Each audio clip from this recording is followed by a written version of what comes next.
책이 가득한 그리고 소설을 사랑하는 책방. 이곳은 낭만 서점입니다.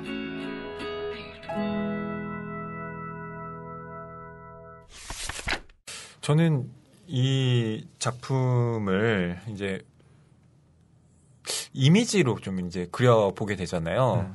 많은 사람들이 그런 유혹을 느꼈을 것 같아요. 그래서 실제로 르귄에게 이거 영화하자, 또 애니메이션으로 만들어보자라고 해서 이 어스시의 마법사를 그 미야자키 하야오 감독이 지브리 스튜디오에서 만들어보겠다고 제안을 했는데 어슐러 르귄이 그 이웃집 토토로를 보고 뭐 이 정도면 잘 만들 수 있겠다 해서 승낙을 해줬다고 해요.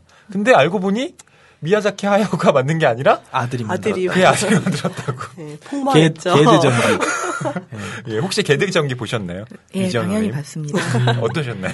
그게 르귄 여사가 본인 작품에 영상화 이런 거를 조금 반대하는 입장이라고 할까요? 그런 쪽에 쓴 거에 중요한 이유가 있어요. 왜 그런가요? 이 세계 설정을 하실 적에 일부러 약간 반항심 같은 거죠. SF 작가로서의 일부러 우리가 지금 살고 있는 세계하고는 굉장히 다르게 설정하고 싶어 했어요. 그래서 지구는 땅으로 사실 70%가 물이긴 하지만 땅에 사람들이 살고 있다고 생각하니까 대륙을 놓지 않고요. 전부 짜잘한 섬을 다 뿌려버렸어요. 그리고 미국인이시잖아요. 그러면 왠지 우리는 머릿속에 미국 그러면은 한 7명 정도의 백인과 1명 정도의 아시아인과 저 뒤쪽에 빵긋 웃으면서 1명, 2명 정도의 흑인이 있을 것 같은 그런 심상을 갖게 되는데 맞아요. 그런 거에 굉장히 반발하는 쪽이셨죠. 그래서 그 인종도 다 뒤섞어 버리고요. 그래서 백인이라고 부를 만한 인종을 배치하지 않고 피부가 희지만 머리는 새까만 사람들. 그다음에 피부가 황금색처럼 이렇게 불그레하면서 머리도 그런 컬러의 사람들. 그리고 주된 세계의 주된 민족으로 존재하는 사람들은 거의 까만 사람들입니다. 이거는 어둠의 은손에서도 똑같았어요. 그래서 굳이 배우를 캐스팅을 하자면 흑인 계통의 좀 혼혈 배우로 써야 될 것 같은 그런 이미지로. 그런데 사실 히로인하고 히어로가 둘 다 흑인이 나오면 현실적으로 얼마나 많은 사람들이 그 영화를 보편적으로 보겠어요. 우리는 정신적으로 좀 훈련을 받아야 되잖아요. 여태까지 봐온 거에서는 흑인이나 동양인이나 혹은 여자나 이런 건 좀 들러리의 개념이니까. 그렇죠. 이상하게 우리가 거기에 길들여져 있죠. 인종주의적 시선이 우리에게 내재화가 이미 되어 있는 그렇죠. 부분이 있어요. 어린이들이 마트에 가서 인형을 골라도 하얀 얼굴의 인형을 딱 집는 그런 이미지죠. 한편으로는 지브리 스튜디오가 미야자키 하야오 시절부터도 그런 인종주의적인 시각 때문에 비판을 좀 받곤 했어요. 동양인이나 혹은 어느 인종도 아닌 인종을 내세운다고 하지만 사실은 약간 서양화된 동양인 혹은 약간 동양화된 서양인 백인으로요. 그런 인종을 그리고 있으니까요. 근데 그런 배경에서 역시 개드전기도 나오는 사람들의 얼굴이 검지 않아요. 원작의 설정하고는 다르죠. 그런 한계가 있었는데 아마도 영상화 부분에서는 그런 어떤 근본적인 생각의 차이 그런 게 있고요. 또 실제로 개드전기가 르귄의 팬들한테나 혹은 이 작품을 정말 이해하는 사람들한테는 굉장히 실망을 줬던 이유가 역시 악을 때리거나 죽여서 없앨 수 있는 걸로 묘사했다는 거. 그래서 어쩔 수 없는 일이라고도 할 수 있겠지만 그거는 작가로서는 일부러 그거에 반발하고 싶어서 작품을 썼는데 여기서도 그렇게 해결할 수 있다면 뭐 어렵게 쓸 필요가 뭐 있었나 이런 좀 회의감이 들겠죠. 그러면 개드전기는 애니메이션이 아니고 배우도 나오는 그런 영화인가요? 아니요. 애니메이션인가요? 일반적으로 이제 왕좌의 게임 같은 걸 만들려고 하면 사실 원작을 따르자면은 화면의 한 80% 정도는 그 머리카락 색깔이 조금 다른 검은 피부의 분들이 나와서 활동을 하셔야 된다는 거죠. 여주인공도 남주인공도 조역도 등등. 그래서 세계 최고의 미녀 정말 전설에 전해지는 엘파란이 빗속에서 등장할 때도 그 엘파란은 아마도 흑인이었겠죠. 우리 세계 시각으로 말하자면요. 제시카 엘바를 써야 되나? 그 드라마로도 있던데요. 미국 드라마로도 어시스의 마법사가 있던데 그것도 혹시 보셨나요? 아, 그거는 제가 제대로 보지는 못했는데 그걸 만든다고 했을 때도 아마 제일 첫 사람들의 관심은 그거였어요. 그래서 흑인 쓴데?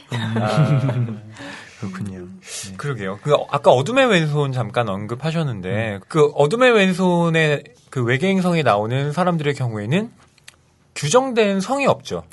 주기별로 성이 바뀌죠. 아하. 한 주기에는 남성이었다가 다음 주기에는 여성으로 변하고 또 가임기가 있고 이렇게 되게 복잡한 상황에 따라서 변하거든요. 그쵸. 어떻게 보면 성별 구분이 되게 무의미해진 상황에서 사람들은 어떻게 사고하고 어떻게 행동할 것인가를 그려보고 있거든요. 그쵸. 그런다면서 어슐러 르긴의 작품을 사고 실험이라고 많이 얘기를 해요.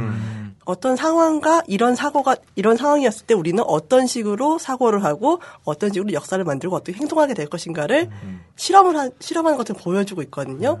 그런 점에서도 어슐러 르긴 작품이 좀 색다른 점이 있어요. 아까 말씀드린 어둠의 맨손 같은 경우는 가장 그것이 잘 드러난 작품이고요. 어스시 연대기 같은 경우도 아까 말씀드린처럼 그 마법의 생성 과정이라든가 그런 세계관 작동 방식으로 인해서 이런 상황에서는 우리는 어떤 식의 세계를 만들 수 있을 것인가를 한 번쯤 생각하게 되는 거죠. 아까 방송 시작하기 전에 말씀 주셨던 게 좀 의미심장했던 것 같아요. 이 어슐러 르긴이라는 작가의 작품 활동 자체를 문학적인 바탕에서 보기보다 거의 뭐 역사, 인류학, 자연과학 쪽에 가깝다. 그 말이 좀 일리가 있는 것 같아요. 60년대에서 80년대 초 정도까지 미국을 중심으로 SF와 또 일부 판타지 소설들이 흥성한 배경에는 사회과학적인 실험이 그렇게 다 들어있거든요. 사람들이 지금 살아있는 이 모습대로가 아니라 뭔가 다른 사회체제, 뭔가 다른 생활 방식으로 살아간다고 할 때 과연 그러면 어떻게 될 것인가 하는 게 SF에서부터 나온 화두죠. 만약에 과학이 발전해서 우리가 영생할 수 있게 되면 그때 사회는 어떻게 될 건가. 결혼 제도가 붕괴해 있다면 어떻게 될 건가. 남녀가 바뀌었다면 어떻게 될 건가. 이런 어떤 상상을 통해서 현실을 비춰보고 싶은 거죠. 그때 이제 페미니즘이 대두됐을 때에도 왜 여태까지 이랬던 것처럼 계속 이렇게 가야만 하는가 하는 현실에 대한 의문이 밑에 깔려 있으니까요. 어떻게 보면 이거는 그러니까 1900년대쯤에 발생한 거라고 볼 수 있는 거네요. 훨씬 더 고전 문학으로 갔을 때 이런 식의 상상력이나 시도들은 잘 없었잖아요. 그거를 탁 받아가지고 SF라는 옷에 굉장히 잘 끼워 맞췄다고 생각해요. 이게 먼 미래의 이야기다라고 하면은 이건 엉터리잖아라고 토달 수 없잖아요. 지금 이야기를 바로 지금 당대 무대에서 바로 들여다보는 것보다 마치 과학자가 프레파라트를 만들어서 그 잘라내서 한 절편을 현미경 밑으로 가져가는 것처럼 우리가 겪고 있는 문제라든가 우리가 직면하고 있는 변화 같은 거를 조각으로 싹 얇게 자른 다음에 그거를 따로 다른 깨끗하게 볼 수 있는 다른 배경으로 가져가서 보는 거죠. 그 어둠의 왼손에 어슐러 르긴이 직접 이제 본인의 작품에 대한 일종의 해설이라고 해야 될까요?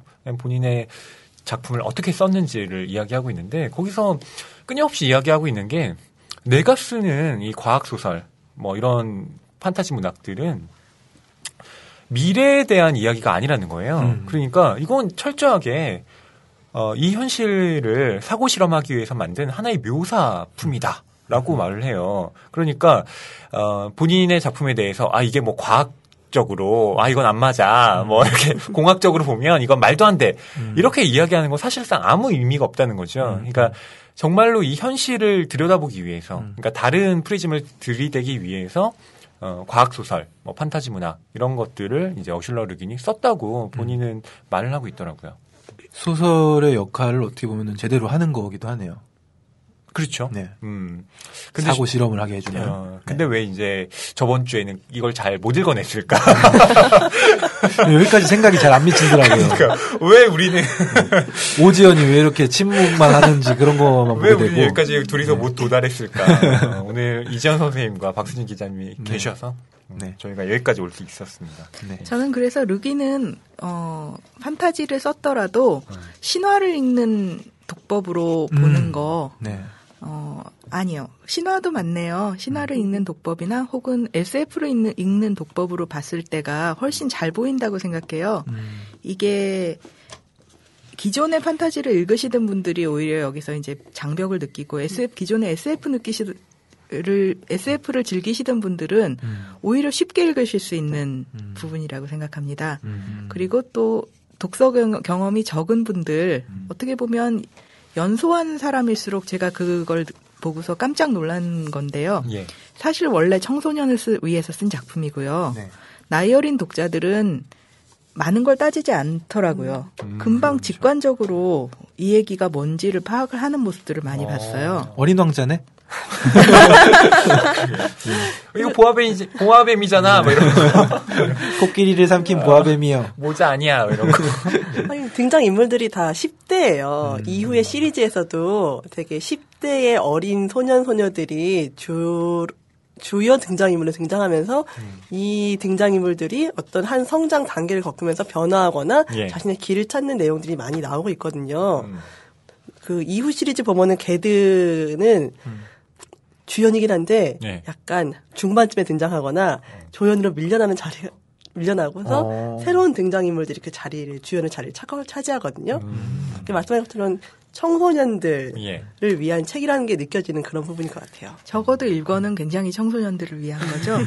뒤로 갈수록이라고 한다면 이 소설이 드라마를 추구를 하는 소설이었으면 한 인물의 그런 성격의 발전이나 이런 거 속속들이 파고들고 이런 거에서 재미를 느꼈겠지만 말씀하신 대로 그런 작품은 아니다 보니까 개들을 좋아하게 된 입장에서는 1권에서 이렇게 정을 붙여놓고 2권에서는 개들은 잠깐 나와서 조금 도와주는 역할이고 3권에서는 끝에 가더니 좀 개들을 막 좋아했던 사람들은 이렇게 되면 어떻게 되지라고 하는 결말로 이끌어가고 4권 되면은 완전히 힘이 사라져서 그냥 평범한 스포일러 아닌가요? 네, 그래서 아니 이게 개드 맞아라는 생각이 들 정도로 아니 근데 이 얘기를 들으니까 오히려 흥미가 생기는데요. 오히려 더 읽고 싶어지네. 드래곤볼에서도 손오공 드래곤볼 사용해서 막 2번 부활했다가 죽고 나중에 손오반, 손오천 뭐 이런 아들 손자들이 막 활개치잖아요. 실제로 4권에 가면은 그 맛은 굉장히 쏠쏠해요. 인물에 집중하는 입장에서도 이 건방졌던 남자가 그리고 굉장한 영웅으로 추앙받았던 남자가 모든 것을 다 잃고 보통 친절한 SF 소설 친절한 판타지 소설들에서는 그쯤 되면 주인공을 죽여주잖아요. 뭔가 위대한 업적을 위해서 자기가 헌신을 했으면은 끝부분에 장렬하게 전사해가지고 전설로 남는 전설로 남게 해준다고요. 그런데 그렇게도 해주지 않고 살아남아서 맞아요. 살아남아서 그 다음에 그러면은 살아남으면은 완전히 사람들의 기억에서라도 아름답게 퇴장해가지고 아무도 모르는 곳에 어딘가에 가서 다시는 누추한 모습을 보일 일이 없으면 좋은데 걔들은 그런 대접을 받지 못해요. 그러니까 전설로 돼서 고향으로 돌아오지만 사람들이 그 모든 얘기를 다 들어서는 알고 있지만 실제 자기 눈앞에 보이는 거는 이 사람이? 라고 생각하면서 계속 의심하고 저 사람이? 라고 생각하면서 계속 같이 생활해 나가거든요. 그랬을 때 본인의 마음은 마치 억만금을 가지고 있다가 그거를 어떤 이유로든지 간에 다 자기 손에서 떠나가고 사람들은 그 사람을 볼 때마다 뒤에서 수근수근 저 사람이 옛날엔 그랬대 라고 말하지만 딱히 지금은 특별한 것도 없잖아. 이런 식으로 바라보고 아직 읽지도 않았지만 짠한데요. 네. 그러니까 이게 이제 해리포터랑 좀 다른 게 보통 덤블도어 교수가 지금 싸움에도 화려하게 장렬하게 그 간달프도 학생들을 위해서 간달프도 마찬가지고. 근데 나중에 또 추앙도 받잖아요. 되잖아요. 근데 걔들은 또 이렇게. 그렇군요. 네, 손오공이나 간달프나 이런 퇴장을 장렬하게 했으면 그 다음에 업글돼서 돌아오는데. 그렇죠. 근데 사실 실전엔 그런 게 없잖아요. 우리 인생에서는. 그쵸. 아무리 잘 나갔던 사람이라도 노년이 되면은 몸이 아파지고요. 네. 그리고 아무리 재산을 자기 손에 갖고 있었을 때는 자식들에게 존경과 대접을 받지만 나중에 재산도 다 줘버리고 또 본인의 이지도 흐려지잖아요. 네. 당연히 사람은 연세가 드시면서 이렇게 오늘 했던 거 내일 까먹으실 수 있고 또 말씀하시는 것도 반듯하지 못하실 수 있잖아요. 맞아요. 그러니까 치매 어르신이 가까이에 계신 분들은 그 부분이 굉장히 가슴 아프다고 하세요. 우리 어머니가 이런 분이 아니셨는데 우리 할머니가 이런 분이 아니셨는데 치매에 걸리셔서 본인 그런 거 잃어버리고 사람은 누구나 그 길을 가게 되고 흥했다가 이렇게 쇠하게 되는 그때가 오는데 그거를 젊은 사람들은 부정하면서 살죠. 나에게는 안 올 것처럼. 그리고 나는 나중에 나이 들어서 가난하고 초라해지면 그냥 죽을래, 병들면 그냥 죽을래 이러고서 살죠. 왜 허희 씨가 반성하시는 것 같죠? 순간적으로? 너무 와닿아서. 그리고 뭐 인터넷 세상이나 이런 데서 함부로 말하는 사람들은 그러느니 난 차라리 죽겠다. 그러느니 난 차라리 퇴장하겠다라는 뜻인데 이 르긴의 소설 뒷부분으로 갈수록 느껴지는 그런 것들이 우리 현실에서 그런 식으로 퇴장할 수 없어요, 사실은. 끝까지 그러면서 누추하게 살아가야 돼요. 그랬을 때 인간으로서 어떻게 품위를 지킬 수 있는 건가. 그랬을 때 중요한 건 뭔가. 그런 이야기를 하고 있는 거죠. 전집으로 가면서 뒷권까지 읽었을 때 나오는 깊이 있는 감상이네요. 근데 이게 그럴 수밖에 없는 게 르긴도 나이를 먹는 거예요. 그러니까 초반에 썼을 때와 이제 마지막에 그 완결로 달할 때 그 시간 차이가 어마어마하더라고요. 그렇죠. 초반에 3부작을 이제 첫 작품 내보고 반응이 좋으니까요. 나 더 쓰고 싶은 이야기가 있어요. 그러고 2부하고 3부는 1년, 2년 간격을 두고 금방금방 냈어요. 그렇게 해서 3부작으로 완결을 지었습니다. 왜냐하면 3부 끝에서 이미 스포일러 해주신 것처럼 게드는 큰 업적을 달성하고 본인의 짐을 내려놓거든요. 그래서 작품이 끝난 것처럼 보였죠. 근데 르긴 여사님도 연세를 드시다 보니까 나중에 생각해 보니까 내가 더 하고 싶은 이야기가 있다. 그렇게 해서 그 뒷부분에 4부, 5부, 6부, 5부는 이제 단편집이지만요. 추가가 되게 되는 겁니다. 거기에서는 그래서 상당 부분은 1부, 2부, 3부에서 한 이야기를 뒤집고 있어요. 예. 전 개인적으로 4부인 테아루가 제일 테아루가 제일 재밌었어요. 그렇죠. 그 주인공들 고생하는 맛이 아주 그냥 어떤 건지 좀 소개를 해주시죠. 저희는 전혀 몰랐어요. 1권밖에 못 읽었기 때문에 3권과 4권 사이의 텀은 얼마나 돼요? 작가 개인의 세월로요? 아니면은 작가가 쓴? 작중의 세월로는 텀이 없고요. 3권과 4권 사이에는요. 네네. 작중에서는. 작가가 쓴 세월은 제가 정확히 기억하고 있지는 않지만 20년 이상이었던 걸로 기억해요. 그러니까 40대 초반에 팔팔하던 연세에 쓰기 시작하셨고 작품 전체 시리즈를요. 그러고 한 20년 정도 지나서 돌아보니까 그때 내가 썼던 거에서 이 부분은 나는 고치고 싶다라는 부분 그런 것들을 또 쓰게 된 거죠. 그 2권에 가면은 게드가 아투안이라는 묘지에서 묘지 신전의 그 무녀를 구해준다고 해야 될까요? 함께 그렇죠? 탈출을 해요. 네, 이 이름이 테나르. 테나르라는 무녀군요. 네, 무녀를 구해와서 함께 탈출하게 되는데요. 이 사람도 되게 나는 힘을 가진 여성이에요. 하지만 또 곤투의 시골에 가서 평범하게 살다가 남편과 결혼하고 애도 낳고 남편도 죽고 해서 과부가 됐어요. 근데 어느 날 갑자기 게드가 다시 찾아온 거예요. 아무 힘도 없는 상태에서 용에 실려서. 그리고 그 사이에 그 테아루에게는 그 마을의 떠돌이들이 남기고 간 불에 댄 아이를 테나르가 키우게 되는데요. 이 아이는 여자아이인데 한 대여섯 살, 7살 되는 여자아이인데 불에 심하게 되어서 한쪽 팔이 다 얼굴과 팔이 다 망가지고 말도 제대로 하지 못하고 되게 두려움과 그런 사람들에게 접촉을 거부하는 이런 아이예요. 이 아이와 여자아이와 게드와 이 테나르가 굉장히 뭐랄까. 농촌 생활을 농촌 이어가죠. 생활을 이어가요. 막 힘들게 노동해서 양도 치고 되게 어렵게 살아가는 내용인데요. 보통 네. 판타지에서는 뭐 식량아 나와라 뭐 약하면 뭐 이렇게 고기도 튀어나오고 그래야 되는데 네. 먹고 살 걱정 없는. 네. 그 전까지는 그리고 또 굉장히 현명했던 게드가 예. 남자가 퇴직하고 나면은 이상해진다고 하잖아요. 힘이나 이런 걸 다 내려놓고 그런 것처럼 퇴직증후군 같은 걸 보입니다. 그래서 날 내버려둬. 내가 모든 힘을 다 잃었는데 나는 하나도 쓸데없는 인간이야. 그런 거에 적응하지 못해요. 여태까지. 이게 지금 사권의 이야기인가요? 예. 비록 소박하게 살았다고는 하지만 사실은 굉장한 힘을 가지고 있었잖아요. 그리고 사실 왕이나 다름없이 전 세계를 다스리던 사람이었어요. 그렇죠. 그러다가 장렬하게 희생했다고 생각했는데 살아남아서 힘은 다 잃은 채로 보통 사람이 돼서 총구석에서 살아야 되는데 막막한 거예요. 여태까지 할 줄 아는 거라고 마법밖에 없었는데 마법을 이제 못하게 되면 문득 그 얘기가 생각이 나네요. 이순신 장군이 예. 나의 죽음을 적들에게 알리지 말라 하고 예. 거기서 장렬하게 전사하셨다는 설이 있고 그렇지 않다는 설이 있잖아요. 혹시 아세요? 그렇지 않고 그냥 은거하면서 엘비스도 살아있다고 하죠. 달에 간 게 아니다 뭐 이런 것도 있고요. 갑자기 음모론이요. 네.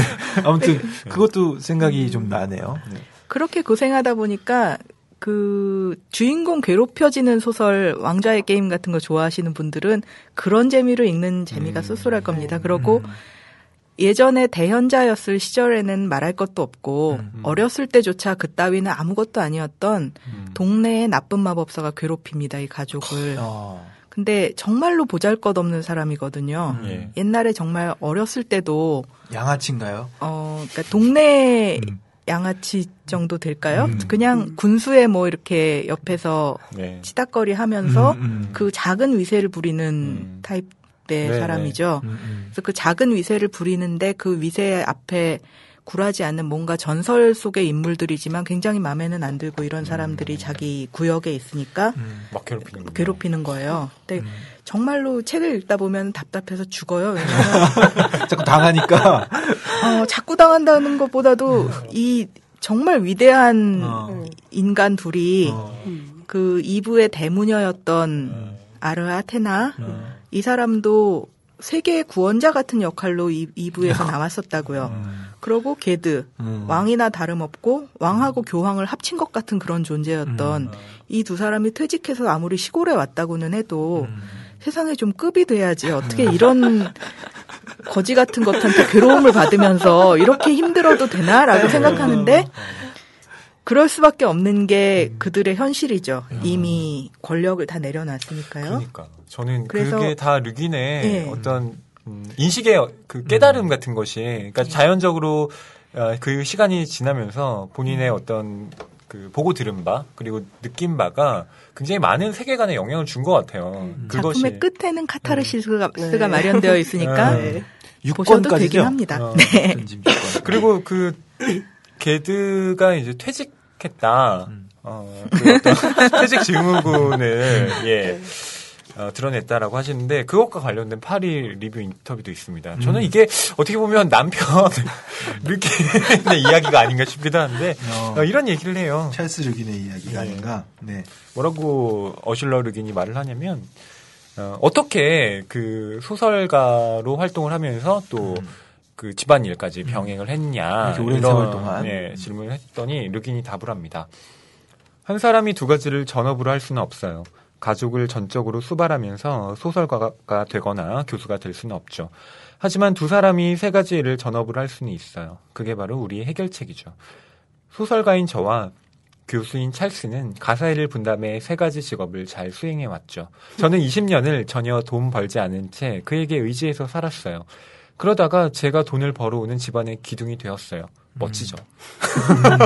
그 얘기는 이제 찰스 르긴은 은퇴하고 집안에서 그냥 지낸다는 얘기겠죠. 적절한 타이밍에 이제 기둥이 되셨군요. 근데 나는 일세만 해도 어마어마하고 교수님이시니까 뭐 연금이 있었겠죠. 공부하고 싶으시겠죠. 보통은 학문을 활동을 하시는 분들은 연구비 걱정 없이 그다음에 생활에 이런 걱정 없이 공부를 계속 하고 싶은데 어쩔 수 없이 인생에 이제 생활의 필요에 떠밀려서 그렇죠. 이 사람 저 사람 기금 달라고 설득하러 다녀야 되고 네. 연구비 좀 더 이렇게 배정해 달라고 하러 다녀야 되고 학생들 가르쳐야 되고 이런 걸로 이제 고생하시는 거죠. 아마 아내가 벌이가 좋으시니까 열심히 공부만 하면서 행복하게 지내시고 계시지 않을까요? 아니 그래서 저는 궁금한 게 20년 동안은 이제 전혀 돈을 벌지 않은 채 의지해서 살았다고 하셨는데 예. 이게 흥행이 되는 시점이 어느 정도인가요? 르귀인의 소설이 흥행되는 게 첫 권부터 흥행인가요? 어둠의 왼손으로 소위 말하는 대로 떴다고 볼 수 있는데요. 어스시의 마법사보다 더 후에 쓴 전이죠. 예. 그러니까 르귀인이 결혼을 그렇게 늦게 하지 않았어요. 그 학업을 하고 있는 도중에 대학은 졸업하고 아마 그 이상의 학업을 하다가 사람을 만나서 결혼을 했기 때문에 아마 20대에 했을 거고요.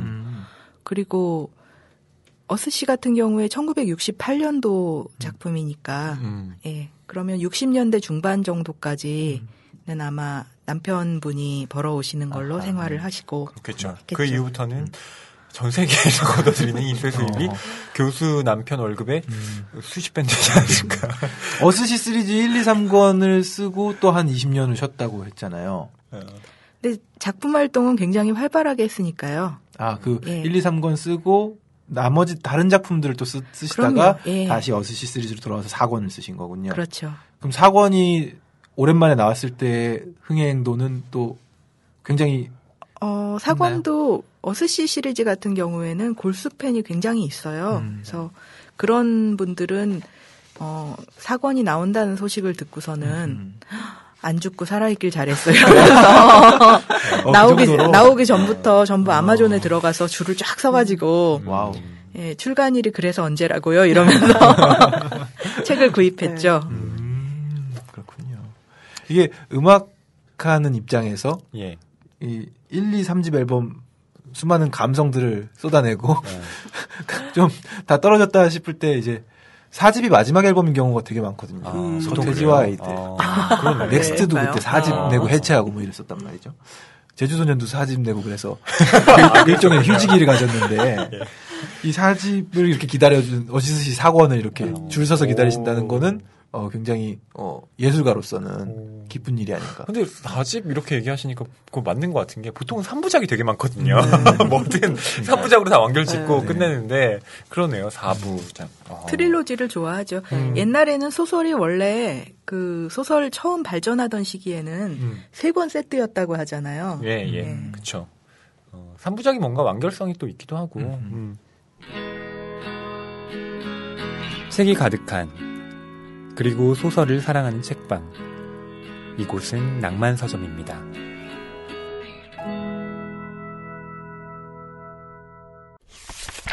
어스시의 마법사 1권에서 제일 중요한 건 게드가 그림자 괴물에게 쫓기게 된다는 거죠. 네. 이 그림자 괴물의 정체가 무엇일까? 다 잘 모릅니다. 위대한 현자들도 몰라요. 이 그림자에 대해서 자, 두 분 전문가님 말씀을 좀 해주시죠. 판타지 소설에서는 보통 선과 악의 대립을 많이 다룬다고 하죠. 네. 실제로 선과 악의 대립을 다루지 않는 작품에서도 왠지 그렇게 얘기하더라고요. 그럴 때 과연 그래서 주인공이 절대 선인가 아닌가 뭐 이런 얘기도 우리나라 판타지 작가분들도 그런 질문을 어떤 층에서 많이 해보신 걸로 기억해요. 그래서 주인공이 회의하죠. 과연 내가 선을 위해서 봉사한다고 이런 일들을 해나가고 있는데 정말 내가 선이 맞을까? 맞아요. 그다음에 내가 처부수는 저 상대는 정말 악한 게 맞을까? 그런 발상에서부터 요새는 동화의 패러디를 선악 구도를 바꿔서 하는 작품들도 많이 나오고 있잖아요. 영화로도 나오고. 맞아요. 슈렉 같은 경우가 대표적이죠. 그렇죠. 오래된 작품이지만 이미. 그리고 최근에 발표한 서태지 앨범도 크리스 말로윈 해가지고 네. 거기 손석희 뉴스룸에 나와서도 그 얘기를 하더라고요. 선악의 구도를 바꿔봐라. 그런데 거기에는 어떻게 하든 간에 뭔가 특징이 있어요.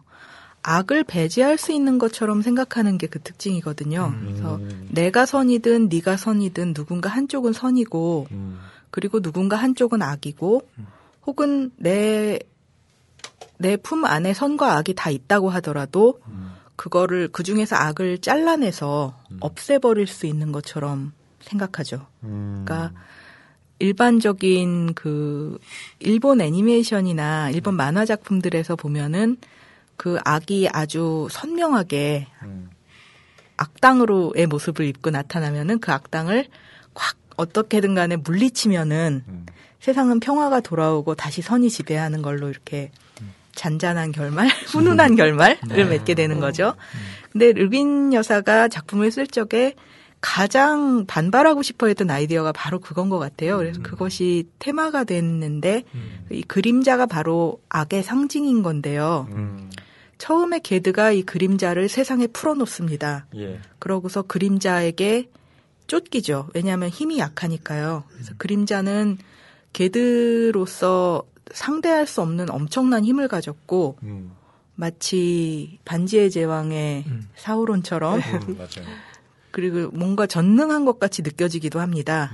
게드가 작품 초반에서는 그 그림자에게 크게 상처 입고 이렇게 상처를 입고 간신히 회복한 다음에 처음으로 용기를 내가지고 세상에 나갔는데 그 그림자에 대해서 알고 있는 용을 만나죠. 그래서 용이 예언을 합니다. 불길하게. 넌 그 그림자한테서 벗어날 수 없고 그 그림자가 너를 찾아올 거다. 그 말을 듣고서 걔들 완전히 겁에 질려요. 그래서 그림자로부터 도망가기 시작하는데 도망가도 그림자라는 거의 속성이 이름부터가 그렇잖아요. 발끝을 쫓아올 것 같잖아요. 그렇죠. 네. 그 그림자가 누구의 그림자겠어요? 내 거지 뭐. 바로 전곡을 찌르셨네요. 네. 걔들은 아직 거기까지는 생각이 미치지 못해서 그림자로부터 죽어라고 도망갑니다. 죽어라고 도망가다가 갖은 고생을 겪고 그리고 옛 스승 오지연에게 잠시 피신을 하게 되죠. 그 중간에는 예전에 만났던 마녀 소녀와도 만나고 네. 거기서 유혹도 겪고요. 사람들이 그 용도 그렇고 마녀도 그렇고 게드에게 넌 그림자에게 이렇게 쫓기느라고 힘없이 이렇게 할 필요가 없다. 너 힘을 가질 수 있고 그러면 네가 지배자가 될 것이다라고 유혹을 많이 해요. 예. 내가 그 힘을 너에게 주겠다고 말해요. 하지만 게드는 거기에서는 마법사로서의 본능이었을까요? 그 유혹에 알맹이가 없다는 거를 뭐 어떻게든지 눈치를 채죠. 네. 그래서 피해서 오지연의 날개 밑으로 도망을 갑니다. 그리고 오지연이 거기서 얘기해줘요. 오지연도 그 그림자의 이름을 몰라요. 이 세계관에서는 그림자의 이름을 알아야 그림자를 복종시키는 거고 그림자를 지배할 수 있고 파괴할 수 있는데 이름을 모르니까 어떻게 할 수가 없는 거예요. 무기가 없는 거나 다름없죠. 그렇죠. 칼로 찌를 수도 없고요. 오지연도 근데 모른다고 해요. 게드는 완전히 겁에 질리지만 오지연은 게드에게 용기를 주죠. 네가 그림자로부터 쫓아서 이렇게 도망간다고 해도 언젠가는 그림자가 너를 따라잡을 것이다. 그러니까 게드가 깨닫습니다. 아, 그러면 그때 난 도망가느라고 도망치다가 힘이 다 빠져 있을 것이고 그렇게 해서 따라잡혀서 만나는 날에는 절대로 이길 수가 없겠구나. 그렇다면 내가 그림자를 찾아 나서야겠다, 차라리. 그러니까 찾아 나서 봤더니 이번에는 반대로 그림자가 게드한테서 도망칩니다. 그렇죠. 게드가 부르니까 그림자가 힘이 더 약했거든요. 네. 그것도 되게 아이러니한 장면이에요. 그러니까 도망만 치면 칠수록 그 그림자는 강대해지는데 오히려 찾아 나서면 그 그림자가 그 게드로부터 도망치는 이 반대의 상황. 진격의 거인과 유사한 장면이 있는 그 진격의 거인도에 보면 성벽을 쌓아놓고 거인으로부터 그 성을 지키려고 하잖아요. 근데 그것이 아니라 그 일군의 무리들은 주인공이 속한 그 아렌이라고 하는 그 주인공이 속한 일군의 사람들은 오히려 그 바깥으로 정찰 쪽으로서 나가잖아요. 그렇게 해야 우리가 뭔가를 할 수 있다면서 그 방식과 또 유사하다는 하지만 생각도 나갔다가 드네요. 막 죽고 그러지 않나요? 아, 그럼 어마어마하게 죽죠. 그랬을 것 같은 생각. 근데 걔들은 좀 주인공이니까. 네. 한편으로는 피터팬이 웬디 방에다가 그림자 놓고 온 그 내용도 좀 생각이 나요. 재미있는 생각이신데요. 그래서 그림자가 악의 상징인데 네. 이 악이 나를 막 쫓아오다가 그다음에 내가 악을 요걸 잡아가지고 아주 결단을 내야지라고 마음을 먹자마자 나로부터 막 도망을 가는 거예요. 이제 막 신난다고는 아니지만 어쨌든 간에 최후 결전을 벌여야 되니까 쫓아가는 거죠. 계속. 그리고 마지막 순간에 그 악과 딱 마주 섰을 때 어떤 방식으로 악을 이기는가, 악을 이길 것인가. 이 부분에서 르귄이 여태까지 혹은 그 이후에 나온 모든 판타지 소설과도 다른 결론을 내버립니다.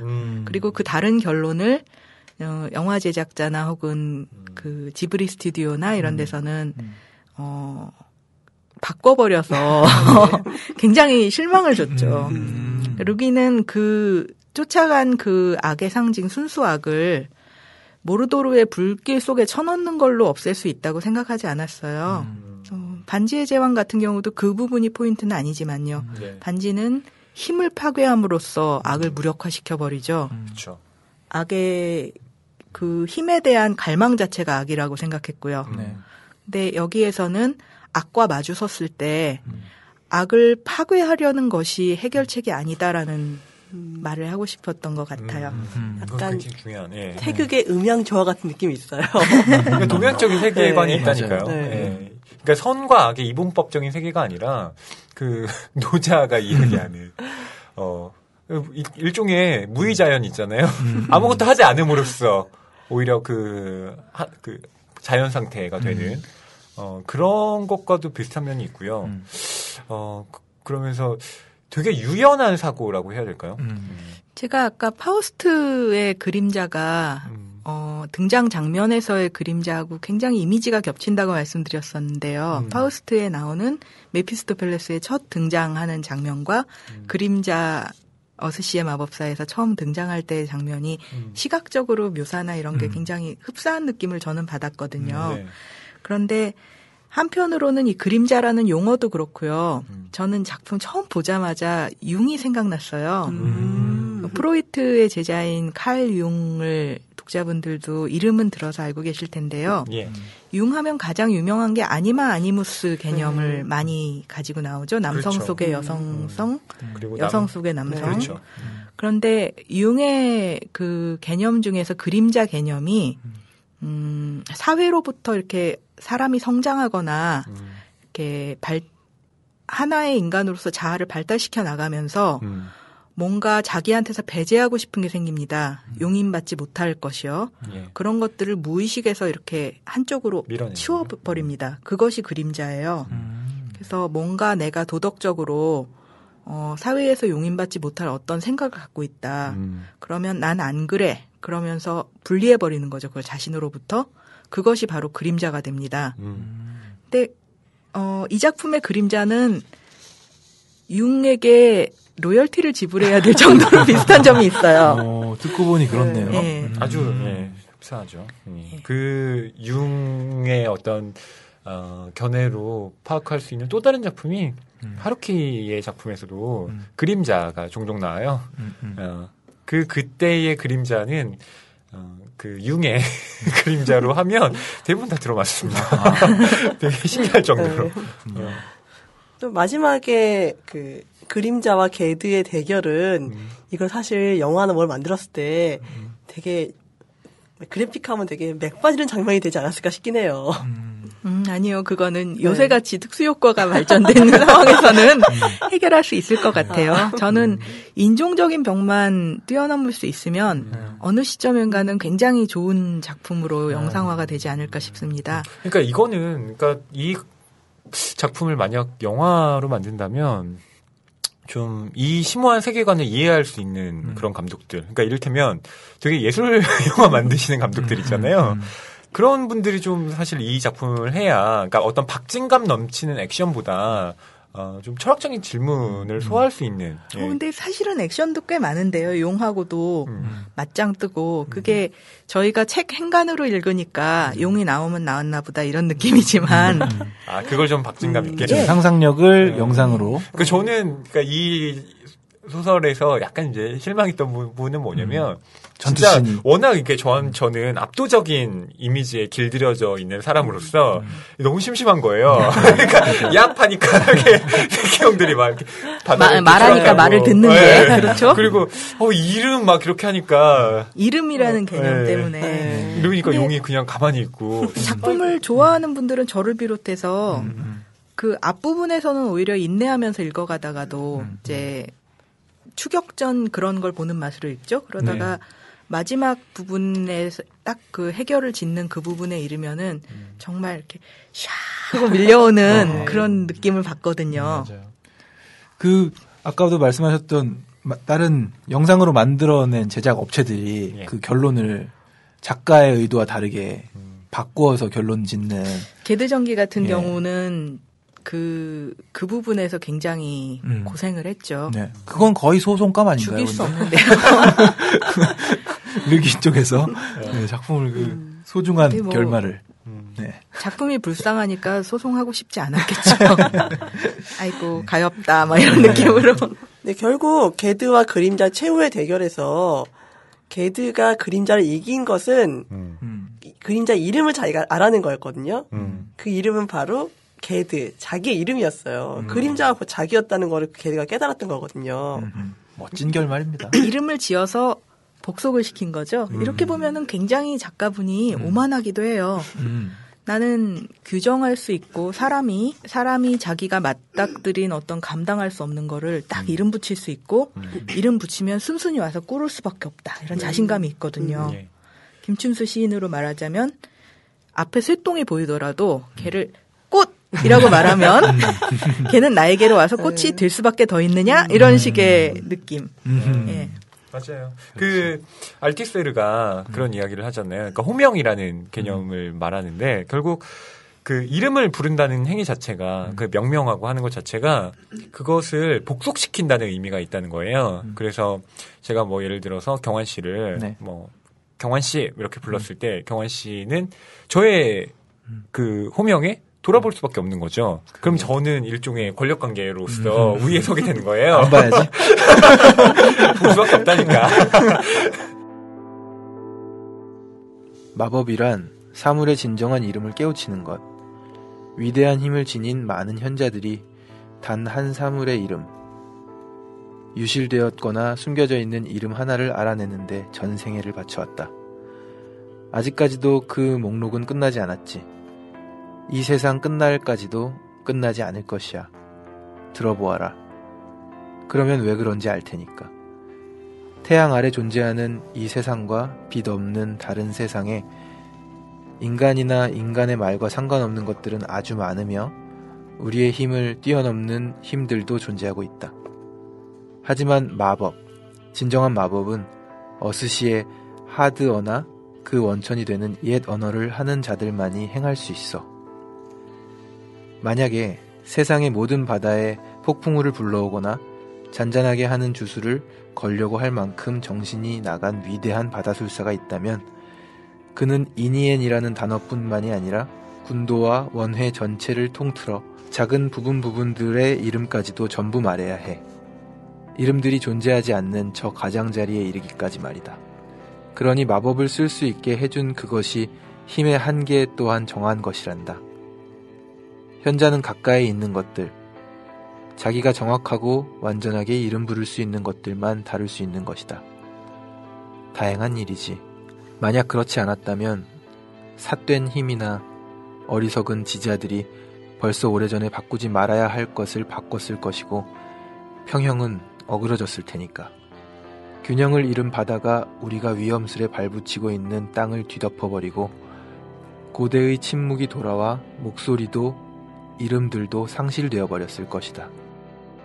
르긴은 인간의 이성을 믿는 작가거든요. 이성과 도덕심, 윤리관 이런 걸 믿고 있습니다. 그래서 바닥을 보여주는 드라마를 안 간다고 말씀드렸었는데 게드가 그 어떻게 해도 자신이 벗어날 수 없는 운명에 절망하고 자포자기하고 모든 걸 놔버리면은 전혀 다른 이야기로 흘러가겠죠. 그렇죠. 하지만 끝까지 버티기 때문에 자신의 자기랄까 자신의 어떤 결점 그런 그림자를 바라보면서 내가 너를 감당할 수 있다라고 얘기하는 셈이에요. 내가 이런 부분을 가지고 있는 것도 감당할 수 있고 하지만 나는 너한테 지배당하지 않는다.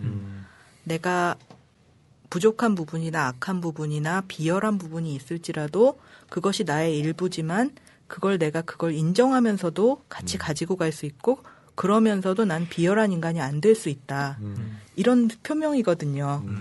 이게 어떻게 보면 미국 문학에서 그 기독교의 영향일까요? 굉장히 이런 꿋꿋한 자세를 보일 때가 가끔 있는데 저는 이런 부분에 되게 감동해요. 영향인가요? 안 되는 거를 된다고 말하는 거요. 아니, 저는 좀 이렇게 그 비관주의적인 입장에서 보면 아까 사람은 누구나 늙어가지고 쇠하고 정신줄을 놓고 세상을 떠날 수밖에 없는 존재고 그러면 사람은 당연히 절망해야 되는 존재예요. 그런데 기독교의 내세관이라는 것이 그렇지만 절망을 일단 용인하지 않거든요. 그러니까 희망을 가지고 살면 잘 된다라고까지 말하고 있는 세계관이에요. 그리고 당연히 너는 희망을 가지고 살아야 되고 왜냐하면 천국이 있기 때문에 이런 것이 뭔가 녹아들어가 있는 건지 어떻게 보면 책임질 수 없는 말이죠. 천국을 증명할 수 없는데 천국이 있고 넌 그걸 믿어야 되고 그러니까 착하게 살아야 된다라는 얘기는 그렇게 착하게 살았다가 죽어서 반대하는 건가요? 아니죠. 그런 저는 같은 궤를 보고 있는 거죠. 착하게 살았다가 만약에 딴 사람들은 다 나쁘게 돼가지고 정신줄 다 놔버리고 도덕이며 인간으로서의 품이며 이런 거 다 내팽개쳐버리고 왕좌의 게임에 나오는 많은 인물처럼 막 나가는데 나 혼자 개드처럼 만약에 고고하게 나는 인간으로서 이렇게 하지 않겠어 라고 버틴다면은 만약에 왕좌의 게임의 세계가 진정한 세계라면 만약에 개드의 일생은 누가 보상해 주나요? 그렇죠? 그런데 사실 현실 세계는 이쪽도 이쪽도 아니에요. 제 생각은 그래요. 섞여 있거든요.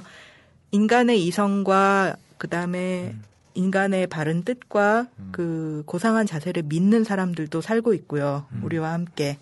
그런 고상한 인물 중에 한 명이 책에서는 잠깐 등장하지만 게드가 혼자 배를 타고 자기 그림자를 추적하러 가면서 섬에서 만난 늙은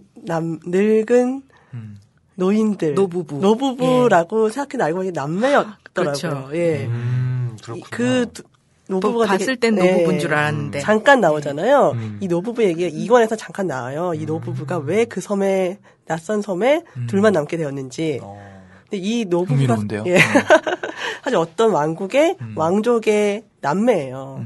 어린 시절에 그 반역자 집안으로 지목당해서 두 남매만 그냥 낯선 섬에 버려진 거였거든요. 전 또 그 얘기를 알고 나서는 눈물 나요. 얘기 알고 나면.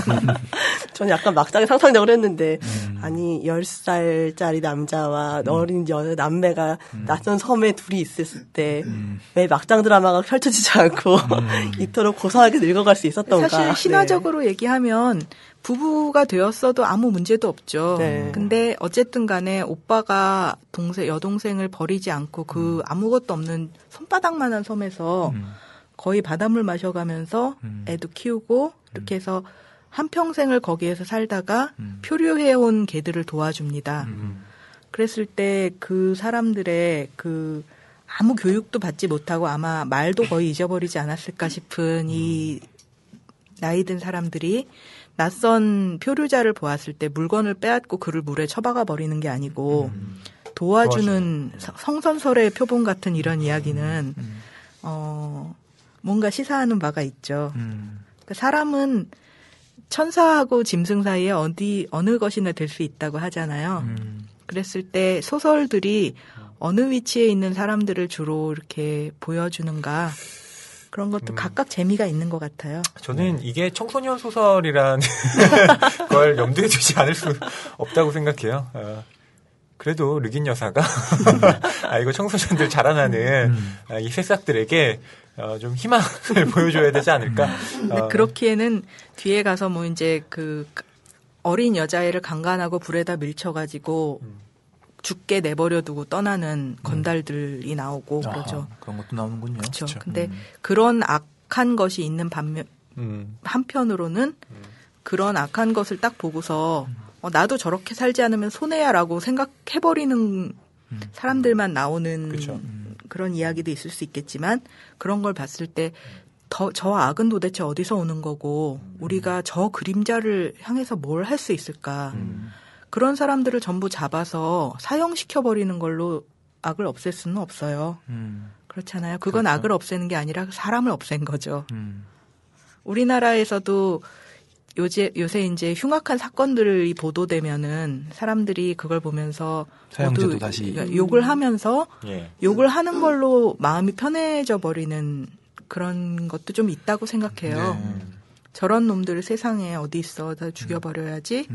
하지만 그 사람들을 하나하나 찾아가지고 보복한다고 해서 그런 현상이 일어나지 않을까, 과연. 그러니까 억누를 수는 있겠지만 인류의 그 사람들이 습기와 착해질까, 과연. 저는 이 문장에서 개드는 이긴 것도 진 것도 아니며 라고 이제 나오는데 결국 그림자가 사라진 거죠. 근데 저는 어떻게 보면 그게 사라졌다기보단 게드 안으로 흡수된 거라고 네. 생각하거든요. 그러니까 어떻게 보면 선과 악이라는 것이 그냥 이 몸 안에 늘 공존하고 있다는 것. 다만 그것이 이제 표면화되어서 드러나지 않는 방식으로 사실은 게드야말로 이 그림자와 계속해서 어떻게 보면 계속 고투하면서 이제 살아갈 수밖에 없는 그런 운명에 처하게 된 것은 아닌가. 네. 그러니까 인간의 조건이 현실 존재가 인간의 의지에 복종하는 거죠. 내가 이렇게 하겠다. 그렇죠. 그러니까 이 악한 면을 갖고 있는 나는 나의 의지에 따라서 복종해서 나는 그런 악인이 되지 않기로 결심하니까 이대로 갑시다. 그렇죠. 되게 주체적인 그 주체성의 의지를 드러내는 거죠. 한편으로 그러면서 되게 지난한 과정이잖아요. 그러니까 이제 악을 물리쳤으니까 자 해피엔딩이 아니라 자 이제부터 시작이야. 넌 악을 간직한 채로 쭉 마법의 힘이 도노 사라져도 점수죠. 계속 한 발씩 나가는 거야 이거잖아요. 좀 가혹하기도 해요. 1권이 끝난 그 시점에서 이제 시작하는 네. 그런 구조네요. 네. 그러면 들콩에 대한 이야기도 또 안 할 수 없죠. 이 그림자를 사라지게 만든 아니죠. 그림자를 게드가 다시 포섭할 수 있게 만든 중요한 조력자 중에 한 명. 이 들콩. 사실 들콩은 맨 마지막에 게드도 따라올 필요 없다고 하고 다른 사람들이 봐서도 중개자 이외에는 무슨 역할을 하는지 잘 모르겠거든요. 그냥 옆에 있어요. 네. 뭐 옆에서 뭐 해주는 것 딱히 없이 물에 빠졌을 때 건져주죠. 중요한 역할을 했네요. 중요하죠. 그런데 저는 이 들콩의 존재가 뒷권들에 나오는 어떤 게드가 힘을 모두 잃고서 생활에 밀착하게 될 때 그런 어떤 생활의 대변자로서 굉장히 중요한 상징성을 갖고 있는 인물이라고 생각해요. 어떻게 보면 4권, 5권, 6권은 들콩한테서 태어난 거나 다름없다고 생각해요. 거기도 계속 들콩 나오나요? 아니요. 나오진 않고요. 다시는 나오지 않습니다. 들콩이 분신 같은 존재들이라고 해야 될까요? 들콩같이 생활에 밀착한 인물들이 굉장히 많이 나와요. 마법사 이런 사람들이 아니라 생활인으로서 많이 나오는데 그런 사람들의 이야기가 좀 이 어스시 이야기를 그냥 마법사와 용의 이야기가 아니라 좀 다른 식으로 읽히게 하는 중요한 요소 중에 하나거든요. 그러니까 들콩에 대해서 조금 더 소개를 해드리자면 본명, 그림자가 에스타리올. 나왔을 때 다른 사람들이 다 무서워서 벌벌 떨고 있는데 자기는 아무 힘도 없으면서 끝까지 걔들을 거기로부터 떼어내려고 달려들었던 유일한 인물이에요. 맨 처음에 학교에 갔을 때도 친절하게 해주잖아요. 선량한 먹보 청년이었죠. 그렇죠. 그리고 걔드가 이 사람들로 하여금 이렇게 다 좀 이렇게 배제된 상태로 있을 때도 마지막에 학교를 떠날 때 자기의 본명을 알려주면서 한번 찾아와. 해리포터의 론 같은 존재인데 그렇죠. 네. 론하고는 또 좀 다른 역할을 수행했죠. 그래서 아마 그런 친절한 친구는 들콩 정도의 이렇게 지위는 줘야 되는데 론은 조금 덜 준 게 아닌가라고 생각하신 건지도 몰라요. 혜정이 그렇게 형이랑 결혼했잖아요. 건강한 거지 뭐. 아니, 개인적으로는 성공했지만요. 그래서 게드가 그림자하고 고투하면서 어떻게 보면 자기 안에 이제 싸움을 계속 벌이면서 굉장히 고독한 싸움을 끝에 쪽에 가서 하게 되는데 느닷없이 들콩하고 들콩의 여동생하고 마주칩니다. 예. 그랬을 때 갑자기 생활의 향기가 작품 속에 그때까지는 그림자를 쫓아서 황야와 막 바다와 이런 사람 없는 데를 막 헤매다가 딱 하고 갑자기 화롯가의 열기와 귀여운 아가씨와 들콩의 여동생 그 친한 친구의 우정이 다가오는 거죠. 그랬을 때 이 장면은 어떻게 보면 괜히 들어간 장면 같기도 하지만 사실은 그게 아니라고 생각하는 거예요. 반지의 제왕에서도 많은 분들이 샘와이즈 갬지의 존재를 굉장히 이렇게 중요하게 그렇죠. 생각하시잖아요. 예.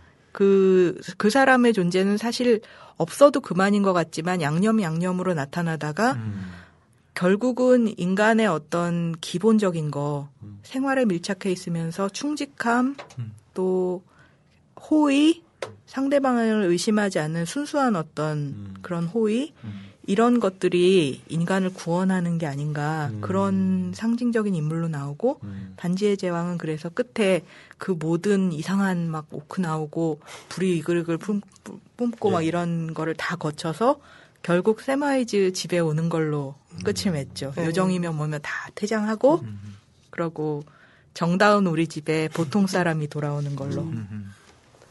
들콩이가 저는 한편으로는 진짜 이런 친구가 있을까? 저는 요즘 세상에 이런 친구가 물론 뭐 제가 우정 자체를 의심하는 건 아닙니다만 뭐랄까요 되게 비현실적인 인물이라는 생각도 들었어요. 진짜 이런 인물이야말로 판타지가 아닐까?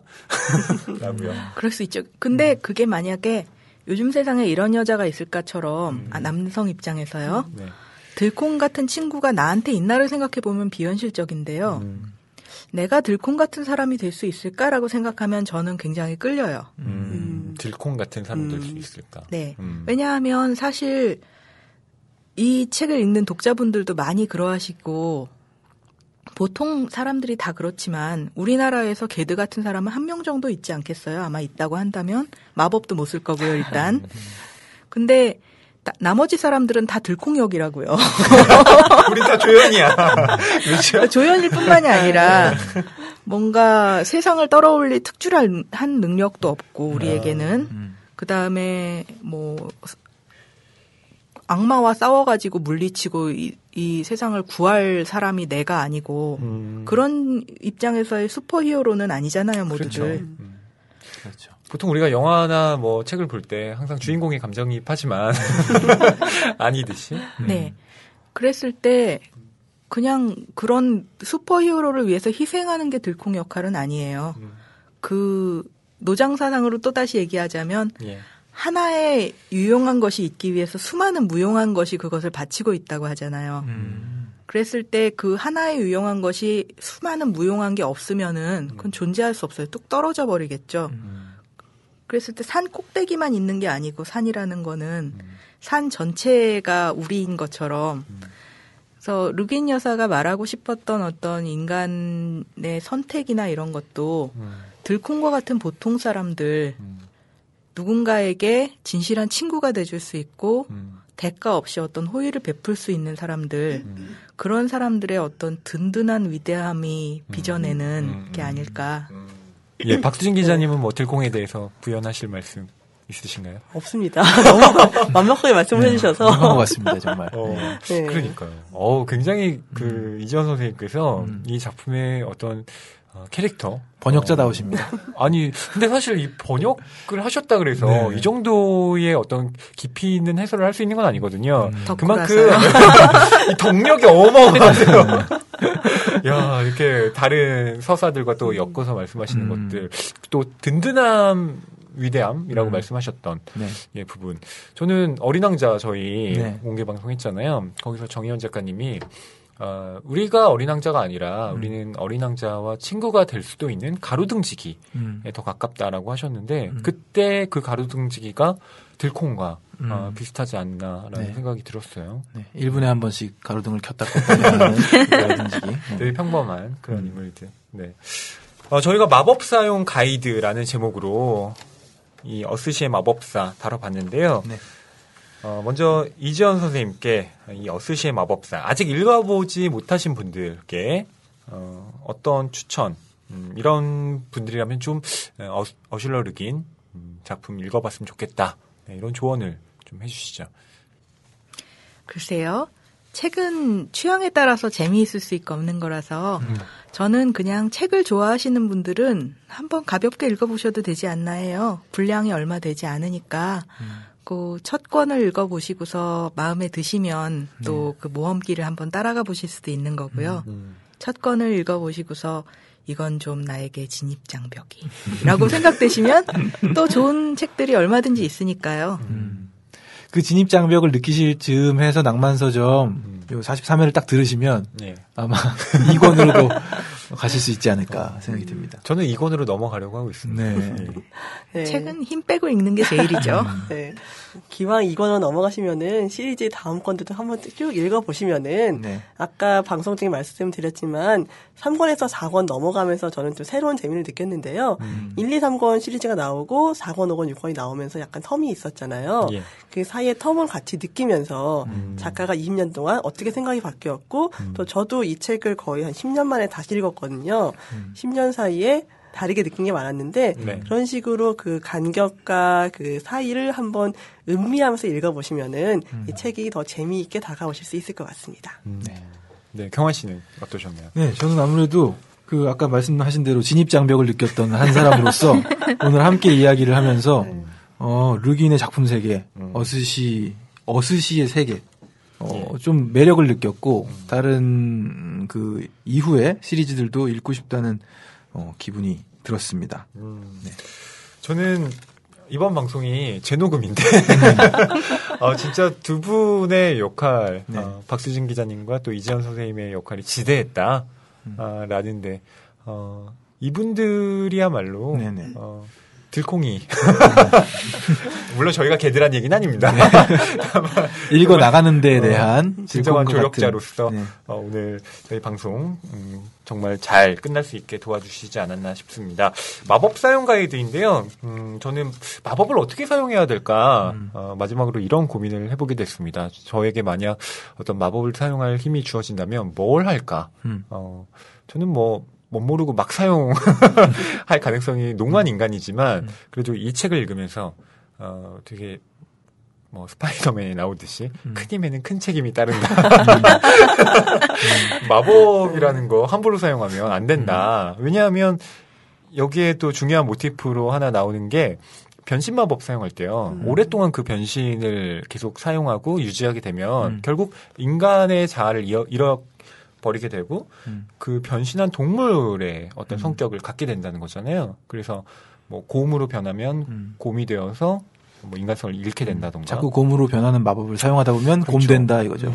그러니까 함부로 쓰면 안 된다는 거잖아요. 그래서 마법 쓴다는 게 그리 좋은 건 또 아니구나. 이런 또 깨달음을 얻게 됐습니다. 네. 어스시 읽어보시면은 마법이 되게 별로 좋진 않아요. 비 오면 비다 맞고 다니고요. 현자들도요. 방금 하신 말씀은 니체의 유명한 말 심연을 계속 들여다보면 심연이 너를 어느 순간 들여다볼 거라는 그런 취지의 말들을 작가들이 많이 인용하잖아요. 그쵸. 그거하고 또 북미 아메리카 원주민 그 설화의 곰으로 자꾸 변신하다가 곰 된 사람 얘기가 나옵니다. 그거하고 합쳐진 것 같은 느낌이죠. 그러니까 사람이 본래의 본성을 버리고 도덕적인 얘기라고도 생각해요. 그쵸. 본성을 버리고 자기는 흉내낸다고 생각하지만 자꾸 수성을 따라가다 보면 정말 짐승이 되고 만다. 그렇습니다. 네. 마지막에 진짜 교훈적이네요. 네, 그러네요. 역시 청소년 도서였습니다. 네, 오늘 나와주신 박수진 기자님과 이지연 선생님, 네, 감사합니다. 네. 감사합니다. 자, 오늘 낭만서점 43회 어슐려 르긴의 작품을 다뤄봤는데 이 작품이 저희가 2015년에 다룬 마지막 작품 되겠습니다. 네, 저희 2016년에 돌아오는데요.